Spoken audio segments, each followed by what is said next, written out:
Bismillahirrahmanirrahim.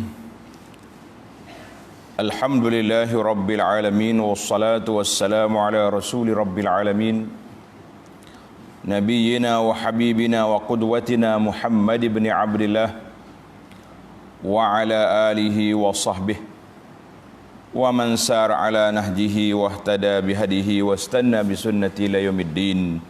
Amma ba'd.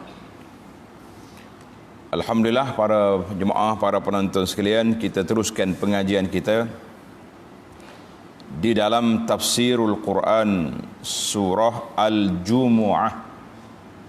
Surah Al-Jumu'ah iaitulah surah yang ke-62 dari awal Quran, surah yang kelima dalam juzuk yang ke-28. Surah yang kelima dari juzuk 28, nama dia surah Al-Jumu'ah. Kita baca beberapa ayat, kemudian kita pergi kepada terjemahan pimpinan Ar-Rahman dan juga huraiannya, insya-Allah.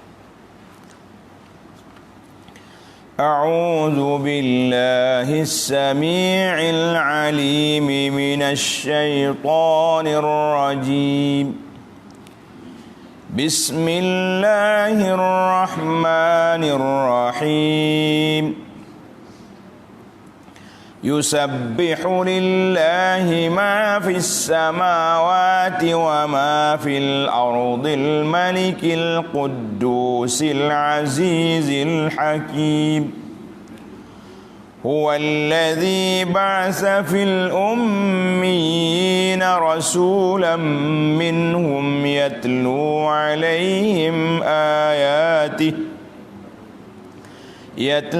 عليهم آياته ويزكيهم ويعلمهم الكتاب والحكمة وإن كانوا من قبل لفي ضلال مبين وآخرين منهم لما يلحقوا بهم وهو العزيز الحكيم ذلك فضل الله يؤتيه من يشاء Wallahu dzul fadlil azim.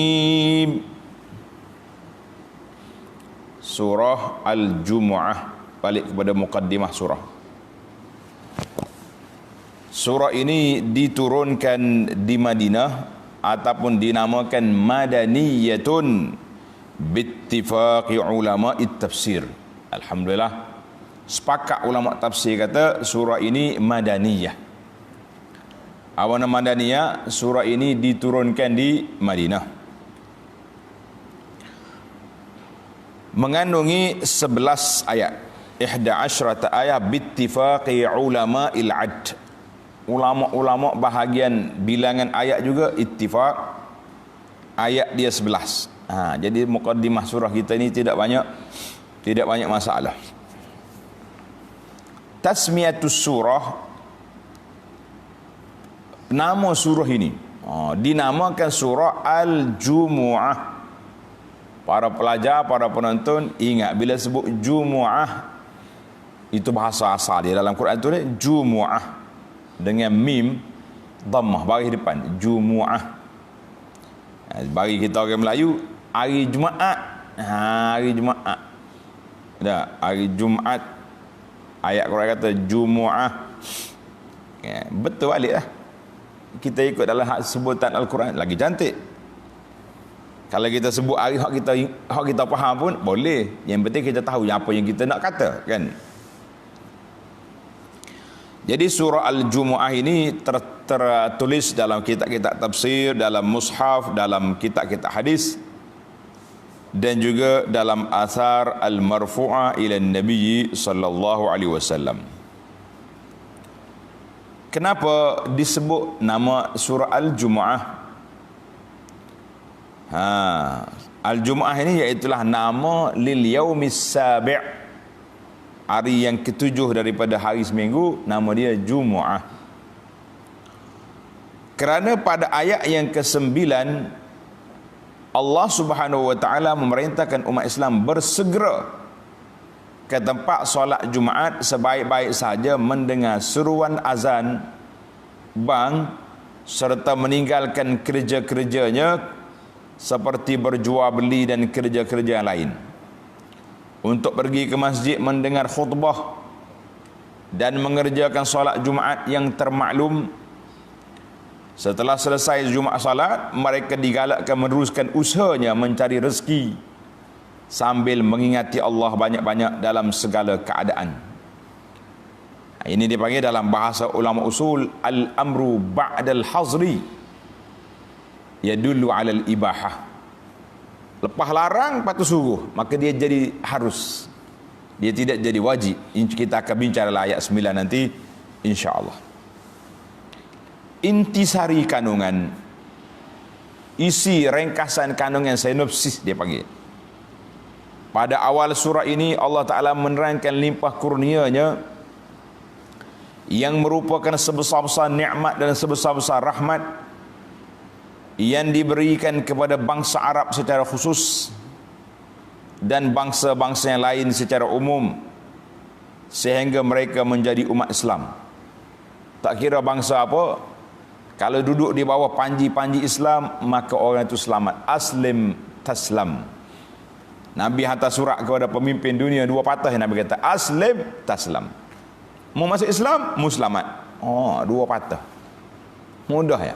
Nah, mari selamat. Tak masuk Islam, selamat atas dunia, berat di akhirat. Allahul musta'an. Maka Allah Ta'ala diberikan kepada bangsa Arab secara khusus dan bangsa lain secara umum sehingga mereka menjadi umat Islam dengan mengutuskan Rasulnya Nabi Muhammad sallallahu alaihi wasallam untuk memimpin mereka ke jalan keselamatan dan kebahagiaan di dunia dan di akhirat.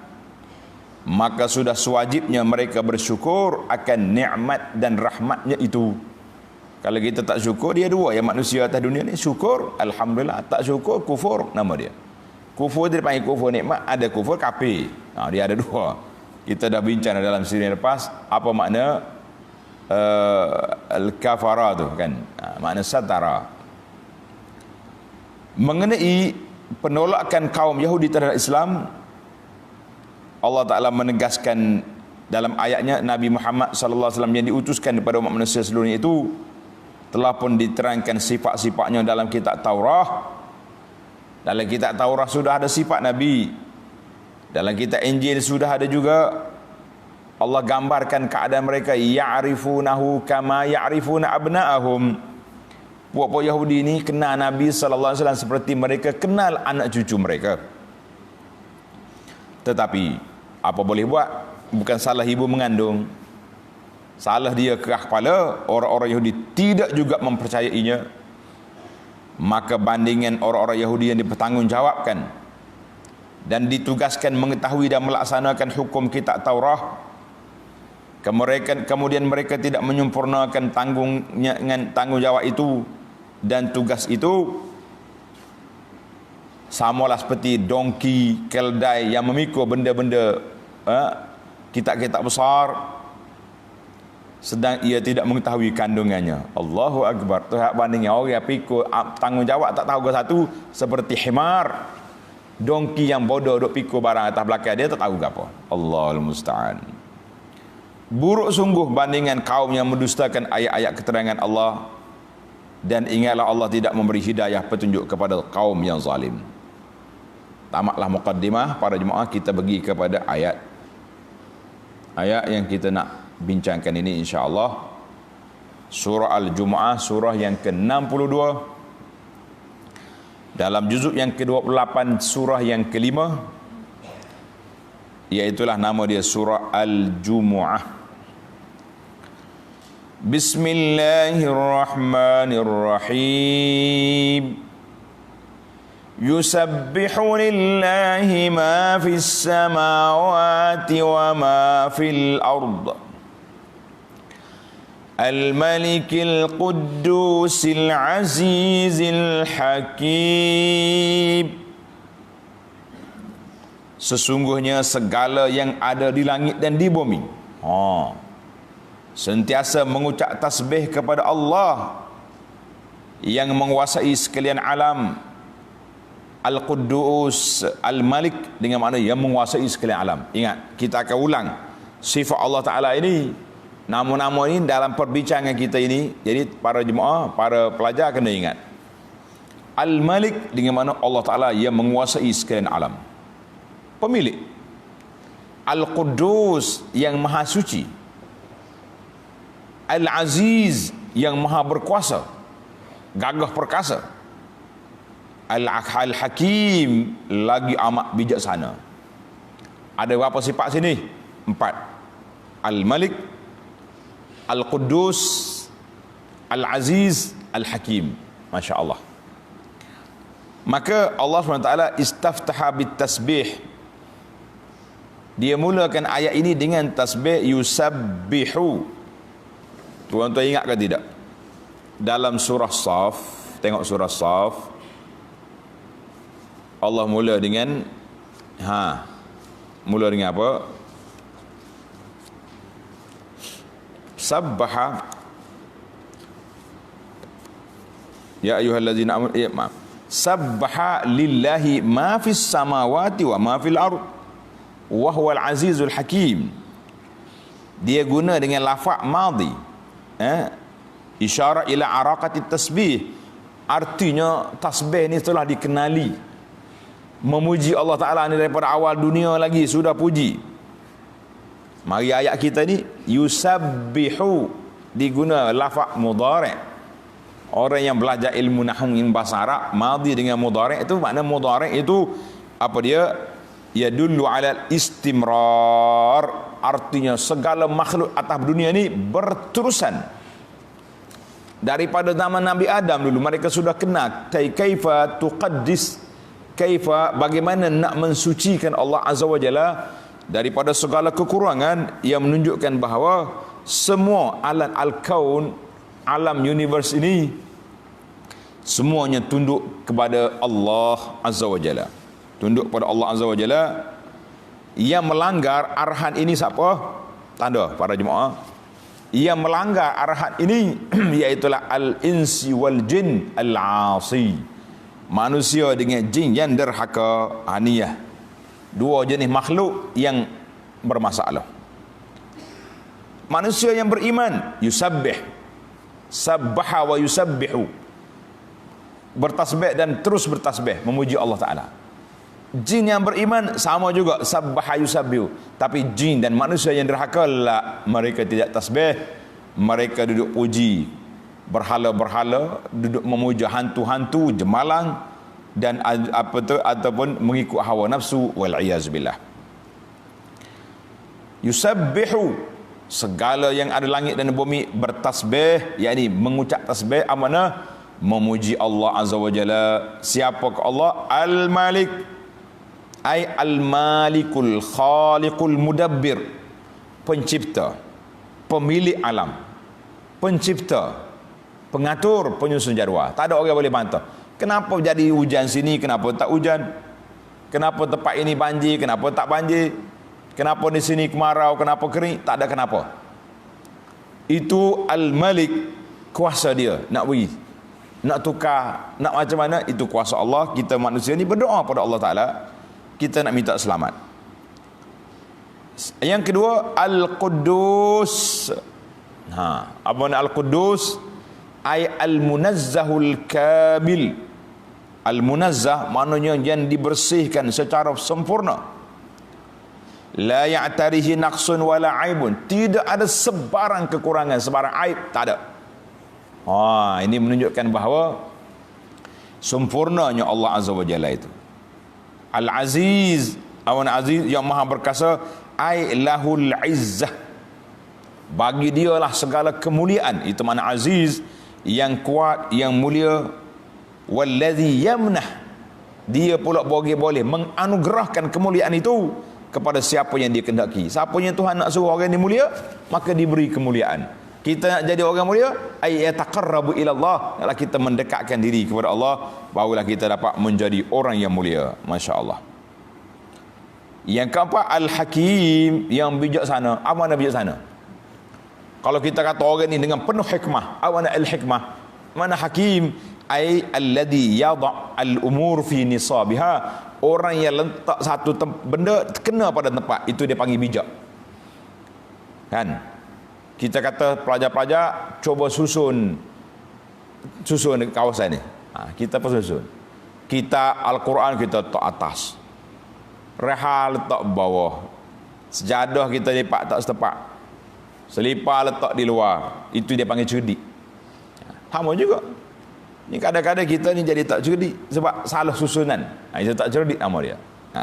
Maka kita panggil Al-Hakim. Oleh kerana Hakim ni bijaksana dalam mana? Fi syar'ihi, dalam urusan, dalam syariat perundangannya, di dalam arahannya, dalam larangannya, dalam wahyunya. Allah bagi muqaddimah ayat ini supaya kamu kenal siapa aku. Bila kamu kenal Allah Azza wa Jalla, barulah mari ayat yang kedua. Allah yang mengutuskan Nabi Muhammad sallallahu alaihi wasallam. Kita jangan kata Tuhan tersalah pilih. Patut orang lain jadi nabi ni. Macam orang kafir kata, kenapa ambil orang miskin? Kenapa ambil Ibnu Abi Kabsyah? Dia hina Nabi, dia panggil anak Nabi tu anak angkat kepada Abi Kabsyah. Duk gawala kambing, mak ayah susu. Angkat dia tu. Kenapa tak sebut anak Abu Talib? Cucu Abdul Muttalib, kenapa tak sebut? Lah, dia nak hina, dia sebut orang ni. Sama kat kita. Contohnya orang ni ayah dia baik, tapi tok dia masalah. Dia kata ni cucu orang tu, dia tak sebut nama ayah. Pasal sebut nama ayah jadi mulia, dia sebut nama datuk dia yang tak baik tu. Ini bermasalah. Ini cara orang nak jatuhkan orang, nak jatuh kredibiliti orang, dia sebut nama-nama yang buruk pada orang tu. Baik, selesai. Kamu kenal ada siapa Allah Ta'ala yang sifatnya, yang namanya begini, Al-Malik, Al-Quddus, Al-Aziz, Al-Hakim, yang bijaksana. Huwallazi, Allahu Akbar. Tengok ayat. Huwallazi ba'atha fil ummiyina rasulan minhum yatlu alaihim ayatihi wa yuzakkihim wa yu'allimuhumul kitaba wal hikmah wa in kanu min qablu lafi dhalalin mubin. Allahu Akbar. Sifat Nabi jelas di sini Allah Taala beri sifat dia. Kalau kita tak kenal lagi Rasulullah sallallahu alaihi wasallam, maka kita jadi manusia yang pincang, yang tak betul. Huwallazi ba'atsa fil ummiyin. Dialah siapa dia? Allah yang mengutuskan seorang dari kalangan orang-orang Arab yang ummiyin. Masya Allah. Ba'atsa fil ummiyin. Apa makna ummiyin? Tengok nota di bawah. Ummiyin yakni orang-orang yang tidak tahu membaca dan menulis. Kerana kebanyakan orang-orang Arab dalam zaman Nabi berkeadaan demikian. Ada hak menulis, tapi majoritinya orang tak menulis. Allahu Akbar. Maka hasil daripada sifat Allah Ta'ala Al-Malik, yang berkuasa penuh, maka dia telah mengambil tanggungjawab mencipta manusia dan menjaga manusia ini. Dia Allah Ta'ala lam yatrukhum suda, tidak biarkan mereka begitu hanyutlah. Allah beri kepada dia Rasul, Allah turunkan kepada mereka kitab. Maka sifat Allah Ta'ala Al-Quddus, At-Tanazzuh amma la ma'na lahu, Maha suci Allah Ta'ala, bersih dia daripada perkara yang tak ada faedah. Maka sebagai Al-Aziz yang muqtada Al-Izzah, kemuliaan dan kegagahan dia, maka dia akan bantu Rasul-Rasulnya di dunia dan juga pada hari akhirat. Dan juga Allah Ta'ala syariatkan kepada mereka syariat yang baik, dan telah meletakkan kepada mereka peraturan-peraturan yang boleh menyelamatkan mereka di dunia dan di akhirat. Itulah Allah. Al-Ummiyin, siapa dia Ummiyun? Siapa? Rasulan minhum, seorang rasul, yakni Nabi Muhammad sallallahu alaihi wasallam, dari bangsa mereka sendiri, minhum, daripada mereka. Apa fungsi Nabi? Ada 4 perkara dalam ayat ini yang kita akan bincang secara separa detail. Kalau nak detail benar panjang, tapi kita kata kita ambil bincang separa, maknanya sederhanalah, insya-Allah. Al-ummiyun, tanda para jemaah. Ada kata al-ummi, nabi yang ummi, nabi yang buta huruf. Hai, ana sendiri secara peribadi tidak bersetuju dengan terjemahan buta huruf. Sebab kalau kata buta huruf ni orang pandang remeh, orang akan dalam kepala kita orang bodoh. Dia ni buta huruf ni, maknanya tak erti satu. Nabi SAW dia tidak buta huruf, dia tak membaca, tak menulis. Sebab apa? Alladzi la yaqra wa la yaktub, tak membaca dan tak menulis. Maka dinamakan bangsa Arab Quraisy di kawasan Nabi SAW itu ummatul ummiyin, umat yang tak membaca tak menulis, kerana kebanyakan mereka, majoriti merekanya begitu sifat, tak baca tak menulis. Hei, kenapa timbul soalan, kenapa Allah pilih Nabi sallallahu alaihi wasallam yang tak membaca, yang tak menulis? Kenapa? Tanda pelajar-pelajar. Sebab Allah Ta'ala nak sekat pintu-pintu tohmahan, pintu-pintu syubhat, tuduhan-tuduhan liar, tuduhan jahat. Andainya Nabi baca, macam kita ni kuat study, baca, kaji, kan? Kalau kita cerdik, orang kata, oh bisa dia ni, hebat dia ni, study kuat, research banyak. Tapi kalau orang tak membaca, tak menulis, tidak mengembara pergi sana sini menuntut ilmu, tiba-tiba mengeluarkan satu kata-kata yang pelik, bahasa yang cukup tinggi sastranya, bahasa yang tak mampu orang lain nak cabar, maklumat-maklumat future masa depan yang tidak dapat dikesan oleh otak orang 1400 tahun dulu. Ini luar biasa. Tentu ada suatu Allah Ta'ala nak tutup kali duduk biasa je tu.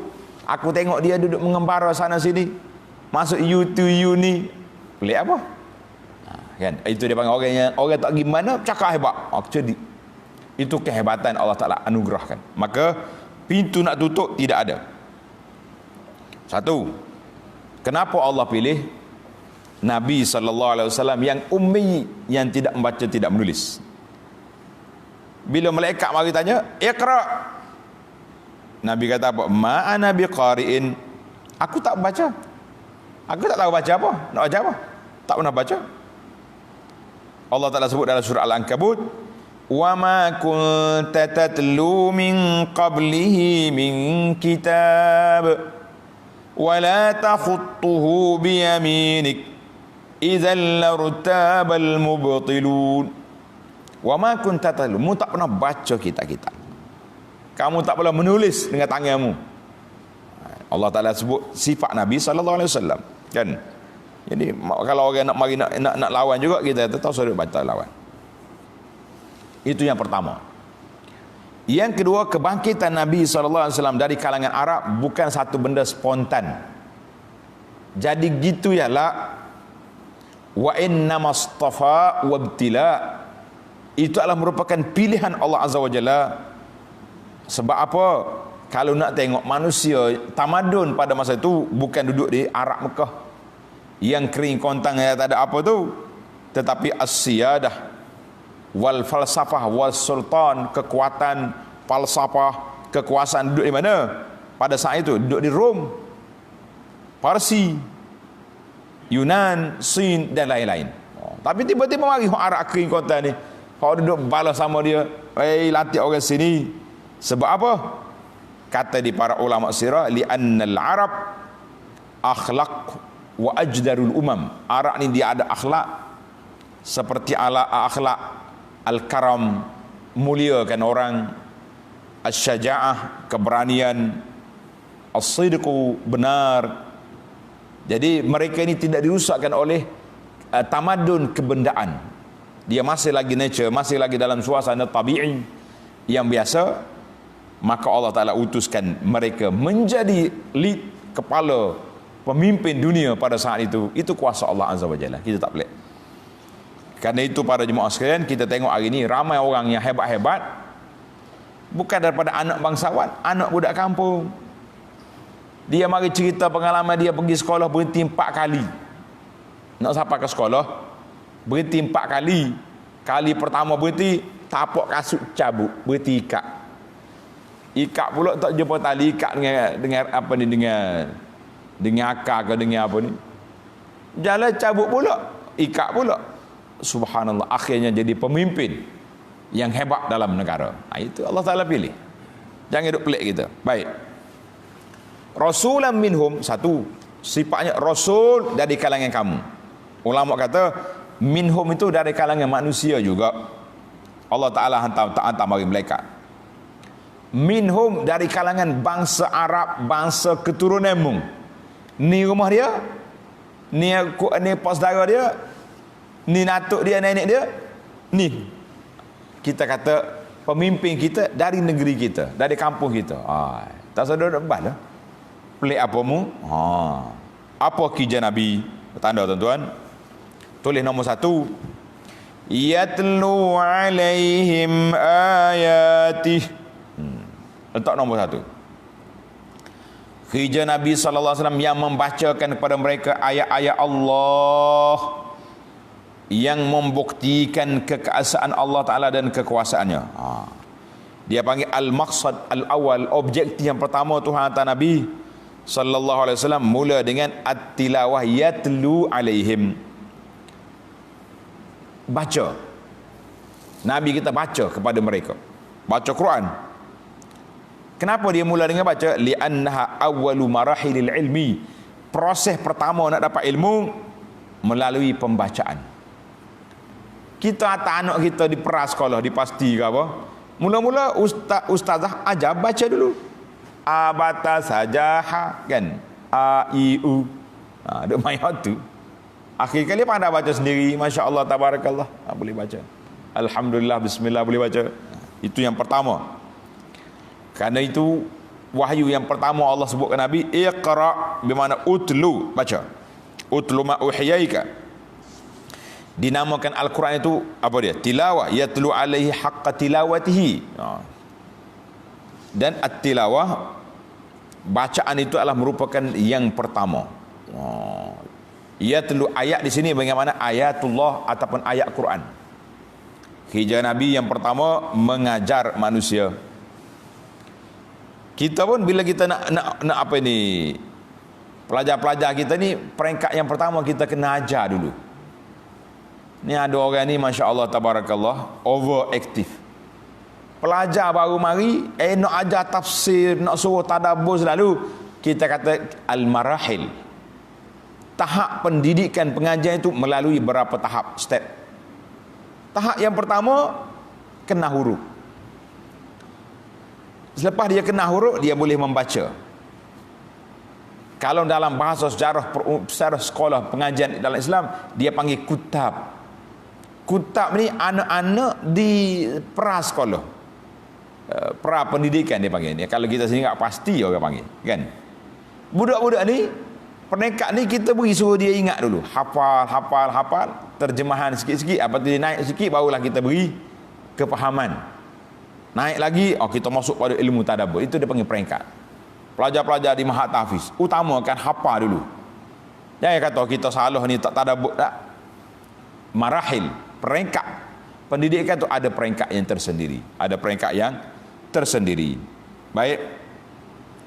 Kita pergi kepada sifat Nabi yang kedua, kerja dia al-maqsad as-sani wa yuzakkihim, iaitu dan membersihkan mereka. Dia panggil tazkiyatun nafs. Tulis pelajar, tazkiyatun nafsi, yakni membersihkan mereka daripada i'tiqad, kepercayaan yang sesat. Jangan. Itu dia panggil at-tazkiyah. At-tazkiyah, yakni tazkiyatul qulub.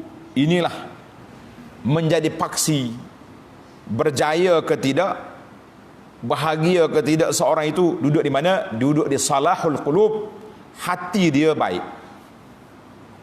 Saya ni tak solat pun hati baik, kata tak. Baik dengan manusia, tak baik dengan Allah. Kita nak bila kata safaul qulub, salahul qulub, bila hati itu baik, arti hati yang beriman kepada Allah Azza wa Jalla dan menerima segala kesan iman itu dengan melakukan ibadat kepada Allah Azza wa Jalla. Hubungan kita dengan Allah secara rahsia, sembunyi, tak lapor kepada Facebook, tak lapor kepada orang. Ni semua benda kita buat maya på Facebook, baca Quran Facebook, gapo hijab kita atas dunia ni belaka kan? Jangan. Maka itu rahsia kejayaan kita kena dak tazkiyatun nafs. Inilah yang didoakan oleh Nabi Ibrahim di awal dulu. Ibrahim bila dia mari letak anak dia Ismail di Mekah, dia doa, Rabbi inni askantu min zurriyati biwadin ghairi dzi zar'in inda baitikal muharram rabbana liyuqimus shalah. Kemudian Ibrahim doa, Rabbana wab'ats fihim rasulam minhum. Ya Allah, bangkitlah kepada mereka seorang rasul dari kalangan mereka sendiri, dari kalangan anak cucu Nabi Ismail. Maka tahaqqaqat bi bi'sati Muhammad. Doa Nabi Ibrahim itu terlaksana, realisasi, menjadi kenyataan bila? Dengan diutusnya Nabi Muhammad sallallahu alaihi wasallam. Allahu akbar. Maka disebut at-tazkiyah ba'dal ilmi, yatlu alaihim wa yuzakkihim. Itu dia panggil tahap yang kedua, kesan daripada ilmu, jiwa jadi baik. Kalau kita belajar ilmu, jiwa tak jadi baik, itu dia panggil ilmu yang tidak bermanfaat. Tanda kata-kata seorang ulama pendidikan yang peringkat antarabangsa dalam dunia ini, nama dia Imam Abu Hamid Al-Ghazali rahimahullahu ta'ala. Kita tak mau pakar profesor tu John ni, tak payah. Kita ambil Imam Ghazali, pakar pendidikan, jiwa dan akhlak. Ghazali kata apa? Ilmu yang bermanfaat itu iaitulah ilmu yang mendekatkan kita kepada Allah dan menjauhkan kita daripada maksiat. Ni kalau kita belajar ilmu banyak, kalau buat balah ya, buat kelentor ke apa, tak usah. Boleh mikrofon kak, sesak orang tu, oh ni sesak. Sedaplah kita cakap seorang kita, mikrofon duduk depan, kamera ada depan, anak murid duduk laik bawah, sedap cakap. Jangan, kita jangan duduk buah besar atas dunia ni. Maka ilmu yang bermanfaat, apa dia? Ilmu bila kita belajar menambahkan ketakutan kita kepada Allah, meningkatkan ketakwaan kita kepada Allah, itu dipanggil ilmu bermanfaat. Tapi kalau setakat belajar ya, ngaji ya, boleh buat balas dengan orang ya, ilmu kita itu belum tentu ilmu bermanfaat. Itu orang ada maklumat, knowledge, ada makrifah, tapi tidak ada al-fahmu dan tidak ada kefahaman yang menenangkan jiwa, tidak ada. Maka di sini dia panggil tazkiyatun nafsi, pembersihan jiwa itu mari daripada ilmu yang kita belajar. Wa yuzakkihim, tazkiyah. Dalam bahasa Quran dipanggil tazkiyatun nafsi. Ulama-ulama yang awal pun tazkiyatun nafsi. Ulama kemudian dipanggil ilmu tasawuf. Ilmu tasawuf itu panjanglah cerita, dia ambil daripada mana, ambil daripada pakar bulu, ambil daripada ni. Kita kata hak sebenarnya kita pegang daripada istilah Hasan, ilmu tazkiyatun nafsi, sebab Allah Taala sebut dalam ini wa yuzakkihim. Inilah istilah yang elok digunakan. Kalau guna tasawuf boleh juga, tidak jadi masalah, sudah jadi istilah. Kata dia ulama usul, la musyahata fil istilah. Tidak ada perbalahan dalam bab istilah. Gunalah apa yang penting kita faham apa yang kita nak maksudkan. Baik, sifat Nabi yang ketiga, wa yu'allimuhumul kitab wa yu'allimuhumul kitaba wal hikmah. Wa yu'allimuhumul kitab. Itu yang ketiga. Dan serta mengajarkan mereka kitab Allah, yakni Al-Quran. Tanda ini objektif yang ketiga dihantar Nabi, iaitulah ajar kitab. Yaqtadi al-kitabah, ajar menulis. Kan tadi kita sebut ummiyun yu'allimun nasal kitabah. Nabi sendiri itu ummi, tak menulis, tak membaca, tapi dia ajar sahabat dia menulis. Masya Allah, tabarakallah. Itu dia panggil kehebatan Nabi. Sebab apa? Sebagaimana kata ahli syair dalam Asy-Syauqiyat, dia kata apa? Akhuka Isa da'a maitan faqama lahu wa anta ahyaita ajyalan minar rimami. Allahu akbar. Akhuka Isa, saudara kamu Nabi Isa alaihissalam, da'a maitan, dia panggil orang mati, mak, faqama lahu, bangun kau dia. Wa anta, engkau ya Muhammad sallallahu alaihi wasallam, ahyaita ajyalan minar rimami, kamu telah menghidupkan beberapa generasi manusia ini daripada kereputan. Reput akidah, dengan kedatangan dakwah Nabi, manusia jadi hidup balik. Masya-Allah. Pasal itulah dia kata orang hidup dengan orang mati diibaratkan seperti orang beriman dengan orang kafir. Nauzubillah. Karena itulah ada riwayat, waruwiya, diriwayatkan bahawa talabul ilmi fariidatun ala kulli muslimin. Menuntut ilmu itu menjadi fardu kepada setiap orang muslim. Kita kena tuntut ilmu. Zakaran kana unsa. Wal kitabatu, menulis itu juga satu juzuk daripada keperluan ilmu kita ni, menulis. Allahu akbar. Di antara menulisnya, Allah Ta'ala perintah dalam surah Al-Baqarah 282, ya ayyuhalladzina amanu idza tadayantum bidainin ila ajalin musamman faktubu. Bila kamu berhutang, tanda. Jangan kata saya ni ustaz awak tak percaya. Kata saya bukan tak percaya ke ustaz, bukan tak percaya ke apa imam, tapi Allah suruh bila kita berhutang tulis. Jangan duduk mai tak percaya saya, bukan tak percaya. Nak hidupkan ilmu yang telah diajar oleh Allah, iaitu al-kitabah, menulis setiap hutang piutang, perjanjian kita tulis, wal yaktub bainakum katibun bil adli, tulis dengan adil, jangan tulis yang belok-belok. Allahu akbar. Masya-Allah. Kata di ulama syair, ya talibi ilman nabi Muhammadin ma antumu wa siwakumu bisawai famidadu ma tajri bihi aqlamukum azka wa afdalu min damis syuhada'i. Hei orang yang nak menuntut mencari ilmu yang ditinggal oleh Nabi sallallahu alaihi wasallam. Ilmu apa? Ilmu Quran dengan ilmu sunnah. Kamu dengan orang lain tak sama. Oh dia ni hebat, falsafah tu falsafah ni, kitanya Quran tu Quran, hadis ni kita lebih hebat. Jangan bimbang, tak usah duk takut. Dakwah yang ditulis dengan pen kamu itu untuk menyebarkan ilmu Alkitab dan Sunnah lebih baik daripada darah para syuhada. Syuhada dia mati. Kita ni menghidupkan orang yang hatinya mati. Allahu akbar. Maka Islam ini, Alkitab di situ dengan makna Al-Quran, wa yu'allimuhumul kitab. Nabi kita sallallahu alaihi wasallam ajar kepada mereka menulis dan ajar kepada kita kitab, yakni Al-Quran. Para sahabat dia tulis Quran, mereka baca dan amalkan. Objektif yang keempat tanda para pelajar, wal hikmah. Nabi kita wa yu'allimul hikmah. Kata di ulama salaf, al-hikmah dengan mana as-sunnah. Tanda itu. Al-kitab yu'allimuhumul kitaba wal hikmah. Al-kitab mana Quran, al-hikmah dengan mana as-sunnah. Dan ada juga yang mengatakan al-hikmah itu dengan mana kebijaksanaan. Bijaksana itu dengan mana setiap benda yang kita cakap bil basirah, dengan pandangan mata yang iktibar, dengan hati yang bersih. Tidak kata bercakap satu kali saja. Allah Ta'ala sebut wa yu'allimul kitab wal hikmah. Ini dia panggil intiqal minas salah ilal aslah. Mula-mula Nabi baca, kemudian bersih jiwa, kemudian belajar ilmu kitab dengan sunnah. Tak boleh kalau kita. Allahu akbar. Wa mimma zahar, dikata al-hikmah al-kitab di sini dengan mana menulis, membaca, memahami.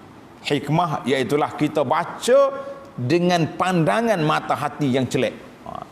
Kita ni kalau baca saja Quran tak faham, tidak memberi kesan yang besar kan. Maka inilah dia panggil al-maqasidul arba'ah, 4 objektif lil bi'sati. Allah Ta'ala bangkitkan Nabi kita Muhammad sallallahu alaihi wasallam. Tengok nota di bawah. wa in kanu min qablu lafi dhalalin mubin. Dan sesungguhnya mereka sebelum kedatangan Nabi Muhammad sallallahu alaihi wasallam adalah dalam kesesatan yang nyata. Betul, jelas sekali. Belum Nabi kita mari sesak apa tu kan. Dalam ayat ini dan ayat-ayat yang berikutnya Allah Taala menerangkan limpah kurnia-Nya yang merupakan sebesar-besar nikmat dan sebesar-besar rahmat yang diberikannya kepada bangsa Arab secara khusus dan bangsa-bangsa lain secara umum, sehingga mereka menjadi umat Islam dan mengutuskan Rasulnya Muhammad sallallahu alaihi wasallam untuk memimpin mereka ke jalan keselamatan dan kebahagiaan di dunia dan juga di akhirat. Maka sudah sewajarnya lah, sewajibnya mereka bersyukur akan nikmat dan rahmatnya itu. Sepatutnya begitulah. Patutnya manusia ni bersyukur. Tapi apa boleh buat? Tak bersyukur mana kita ni? Wa akharina minhum lamma yalhaqu bihim wa huwal azizul hakim. Allahu akbar. Dan juga telah mengutuskan Nabi Muhammad sallallahu alaihi wasallam kepada orang-orang yang lain dari mereka. Siapa dia orang lain itu? Orang lain daripada Arab, lain daripada orang Mekah. Yang masih belum datang lagi mana umat yang akan mari kemudian. Macam kita ni. Kita ni tak ada lagi masa tu. Wa akharin. Dan tetap akan datang menghubungi mereka. Dan ingatlah Allah jualah yang maha berkuasa lagi amat bijaksana. Alhamdulillah. Tanda pelajar-pelajar, nas di sini menunjukkan bahawa Nabi kita diutuskan bukan kepada orang Arab saja. Wa akharin, kepada bangsa lain. Nabi kita diutuskan kepada orang yang putih, orang hitam, orang kelabu, orang ajam dan tidak ajam. Maka ataupun diutuskan kepada kumpulan yang akan datang lepas pada ni. Siapa dia? Kita ni lah. Kan satu hari Nabi kita duduk dengan sahabat-sahabat. Nabi kata, waditu anna qad ra'ayna ikhwanan. Aku suka benar kalau boleh tengok saudara-saudara kita. Sahabat Nabi kata, alasna ikhwanuka. Bukankah kami semua saudara? Nabi sallallahu alaihi wasallam bagi tahu, saudara aku itu orang yang belum mari. Tapi dia beriman. Kita ni termasuk dalam saudara yang kita akan jumpa Nabi insya-Allah di akhirat. Kita akan dapat minum daripada kolam Nabi kalau kita tidak melakukan perkara-perkara bid'ah dan mungkar yang menghalang kita daripada sampai ke kolam insya-Allah. Maka Nabi kata khairul quruni qarni. Sebaik-baik kurun itu kurun aku, kemudian selepas tu. Dalam hadis yang diriwayatkan oleh Imam Bukhari Muslim daripada Imran bin Husain, ada juga hadis riwayat kata masalul ummati masalul matar. Umat aku ni macam hujan. La yudra awaluhu khairun am akhiru. Kita tahu hujan tu hak titik mula-mula tu baik ke yang menyuburkan atau yang akhir. Hadis ini dikeluarkan oleh Tirmizi dan lain-lain. Apa maksud dia? Maksudnya Islam itu semuanya baik. Islam itu semua baik. Orang Islam yang terawal, Islam sampai kiamat baik belaka, bermanfaat belaka. Tapi kita tak nak banding kata kita ni lebih baik pada sahabat, tak mungkin. Sebab Nabi kata khairul quruni qarni. Orang yang terbaik orang hidup di zaman Nabi sallallahu. Kemudian kurun yang pertama, kurun yang kedua, 3 kurun. Itu dia panggil al-qurunul mufaddalah. Dari sudut zaman, dari sudut masa, dari sudut kehebatan, kita tak boleh nak challenge dah para sahabat. Tapi dari sudut membawa kebaikan, maknanya orang dulu bawa baik, umat Islam yang kemudian juga membawa kebaikan. Tidak kata kita tak ada dah. Orang panggil kemaca-kemaca. Tak ada. Maka wa akhari di sini para ulama kata orang yang mari kemudian, orang yang ikut Nabi sallallahu alaihi wasallam selepas pada zaman dia, ataupun orang akhirin, bangsa lain daripada Arab di zaman Nabi, macam Furs, orang Farsi, orang Rom, itu dia panggil al-akhirin. Artinya Nabi kita sallallahu alaihi wasallam itu diutuskan bukan orang Arab Mekah ya, semua manusia atas dunia. Kalau kita tengok lain daripada Arab yang hebat-hebat, tanda pelajar-pelajar, al-a'immatus sittah, imam-imam pengumpul hadis yang 6, Bukhari, Muslim. Bukhari ambil mana? Imam Bukhari ambil daripada negara Bukhara. Ini Bukhari ni. Muslim, Ibn Hajar Al-Qushairi juga di sebelah sana. Abu Daud mari daripada Sijistan, As-Sijistani. An-Nasai sama juga. Tak ada Arab. Semua itu mari daripada mana? Mari daripada orang ajam. Lain daripada wa akhari, lain daripada Arab. Masya-Allah. Imam-imam yang nuhah. Siapa dia kita panggil? Ibnu Junni, Sibawayh, Khalil. Kebanyakannya ulama besar bahasa ni bukan Arab. Apa tu tak pelik hari ni. Kalau orang pandai nahwu, masa anak belajar di Madinah dulu, ada seorang doktor, kalau tanya pelajar Madinah dia kenal belakang. Nama dia Dr. V. Abdul Rahim. Fa V dia tulis ke Arab, Fa Abdul Rahim. India. Tapi hari ni pun di India lagi. Tapi dia jadi mahaguru bahasa di pusat bahasa di Universiti Islam Madinah. Nak kata apa India? Tidak Arab. Adapun a'immatul arba'ah, imam-imam yang 4, Syafi'i, piau Arab. Imam Ahmad Arab. Imam Malik memang orang Arab, orang Madinah. Katanya Imam Abu Hanifah min Faris. Itu maknanya campur. Tapi Imam Sittah, Allahu Akbar. Tuhan kata apa? Zalika fadlullahi yu'tihi man yasha. Wallahu dzul fadlil azim. Pengutusan Nabi Muhammad sallallahu alaihi wasallam kepada umat manusia seluruhnya itu yang menjadi rahmat Allah, limpah kurnia Allah, diberikannya kepada siapa yang dikehendakinya, dan Allah sememangnya punya limpah kurnia yang besar. Tuhan beri limpah kurnia dia kepada siapa nak. Orang Arab, orang Ajam, orang putih, orang hitam, tidak ada kira-kira. Yang pentingnya Allah Ta'ala pilih manusia yang baik, yang hatinya baik, maka itulah manusia yang terpilih. Mudah-mudahan kita termasuk di kalangan orang-orang yang dipilih oleh Allah menjadi hamba-Nya yang baik, insya-Allah. Ia melayakkan kita atas dunia jadi orang soleh, di akhirat esok menjadi orang yang layak ke syurga, insya-Allah. Kita akan sambung lagi dalam ayat yang kelima dalam siri yang akan datang. Subhanakallahumma wa bihamdika asyhadu an la ilaha illa anta astaghfiruka wa atubu ilaih. Wa sallallahu ala nabiyyina Muhammad wa ala alihi wa sahbihi ajma'in. Walhamdulillahi rabbil alamin. Wassalamu alaikum warahmatullahi wabarakatuh.